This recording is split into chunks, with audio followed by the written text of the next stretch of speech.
Olá, seja bem-vindo então ao nosso próximo módulo.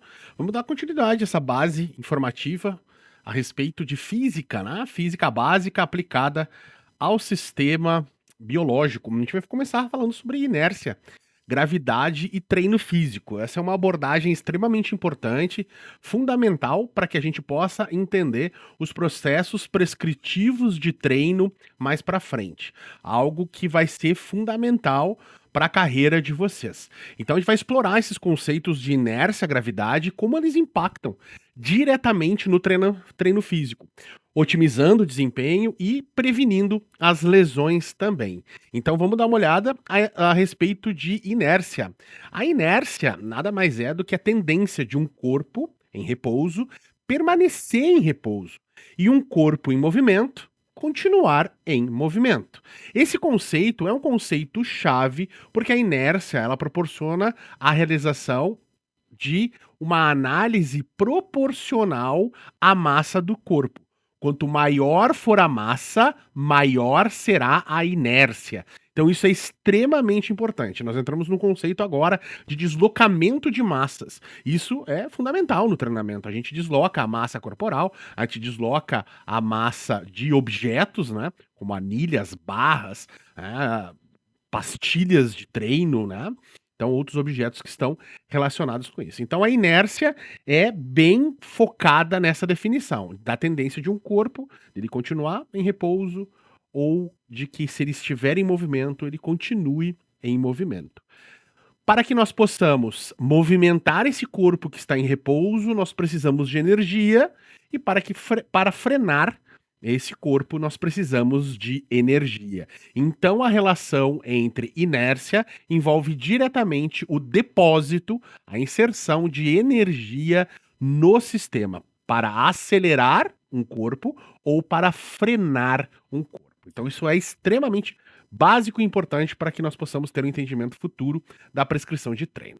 E aí nós entramos também na questão da gravidade. Gravidade é a força que nos puxa em direção ao centro da Terra. Então é a força de tração entre objetos com massa. Quanto maior a massa, maior a força gravitacional. Então uma pessoa pequena tem menos atração quando comparado a uma pessoa grande. Um peso pequeno tem menos atração do que um peso grande. Então isso é bem importante. A equação é força igual a gravidade vezes o R ao quadrado, M1, que é massa, vezes massa M2, né?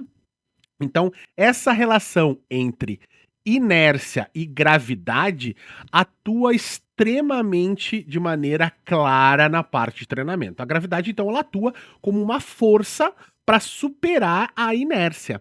Quando eu coloco uma determinada força em um objeto, a gravidade está atuando de forma extremamente clara nesse objeto.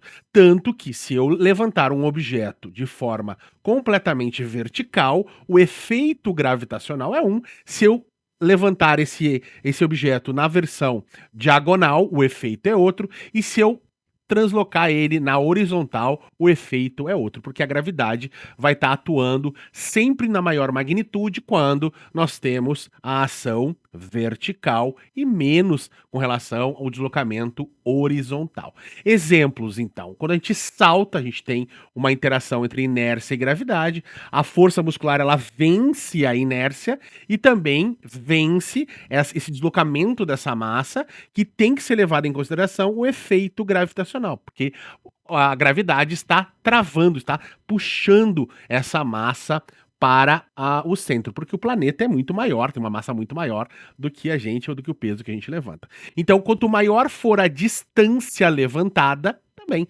maior o efeito gravitacional, mais dificuldade para que a gente quebre a inércia. Logo, quanto maior a distância de deslocamento de uma massa, maior será o trabalho inserido para que nós possamos vencer a gravidade, para que nós possamos fazer com que essa energia vença a ação da inércia, né? Quebre a inércia. Assim também como é a parte da frenagem. Quanto maior for a massa, mais energia eu vou precisar para fazer a frenagem, para fazer a desaceleração desse movimento, dessa massa, desse corpo, né, desse halter, dessa barra e assim por diante, beleza?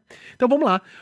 Treinamento físico, o treino ele é totalmente baseado em superar a inércia, desafiando sempre a gravidade. Então o treinamento físico é uma constância entre desafiar os princípios da física. Então quando a gente otimiza a capacidade física através das forças naturais, através das forças musculares e alavancas, nós estamos sim desafiando a gravidade, nós estamos desafiando os princípios da física newtoniana.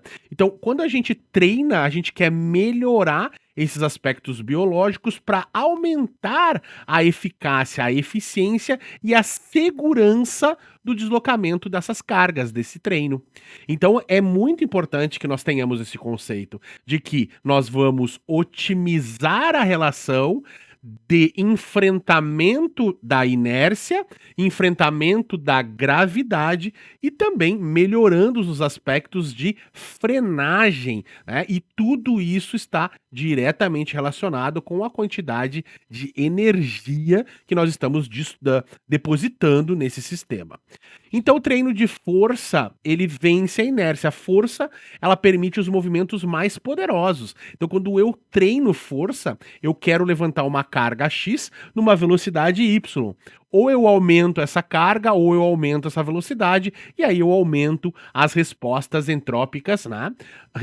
Aumento a entropia para que eu tenha respostas sintrópicas mais adequadas. Então, fazendo os levantamentos de peso, peso corporal, pesos externos, são os exercícios que aumentam a nossa capacidade de vencer a inércia. Depois nós temos os treinos pliométricos, que são extremamente importantes e eles nada mais são do que uma maneira que a gente tem de explorar a gravidade e a inércia. Então a gente vai utilizar os efeitos gravitacionais para potencializar ainda mais a carga exposta nesses músculos. O que são os treinos pliométricos? Geralmente os treinos que levam um ciclo de alongamento e encurtamento, onde eu alongo uma musculatura e aí eu faço um encurtamento em sequência. São saltos verticais, saltos em profundidade, a gente explora os mecanismos elásticos e de explosão muscular, isso que vai ser muito bem comentado futuramente para vocês na parte prática, né? Então isso vai ser bem interessante da gente transferir isso para a prática. Então esses treinos, eles são extremamente importantes. Por quê? Porque quando eu utilizo dos efeitos gravitacionais, eu posso fazer uma massa, que é uma massa pequena, ter um efeito muito grande. Por exemplo, se eu salto de cima de um obstáculo, em cima de uma caixa, por exemplo, eu tenho um efeito da minha massa multiplicada pela altura da caixa vezes a gravidade. Então eu chego a ter impactos na casa de toneladas, dependendo da altura que eu tô saltando. Então isso é extremamente importante no sentido de ativação muscular. Quanto mais a carga, mais fibras musculares eu vou estar ativando, fibras mais potentes, fibras mais fortes e assim por diante. Tá bom? Então vamos lá. A inércia, a gravidade em diferentes modalidades esportivas. Então, a natação para o arranque. Então, superar a inércia inicial do movimento é fundamental. Na corrida, para a manutenção da velocidade, então vencer a força gravitacional. No basquete, os saltos, os arremessos, então combinar força muscular com os aspectos gravitacionais passa a ser extremamente importante. Então, isso também funciona nas questões da musculação, do treino de força especial e assim por diante. Vamos lá. Conclusão, então, deste nosso módulo: a importância da compreensão da física no treino é entender a inércia, a gravidade, entender as leis da termodinâmica, entender as questões de sintropia, entropia. Isso é fundamental para que a gente possa otimizar o desempenho físico e sempre nos preocupando na prevenção de lesões. Então, utilizar esses conceitos eleva o nível do treino de vocês para um outro patamar. E isso é extremamente importante.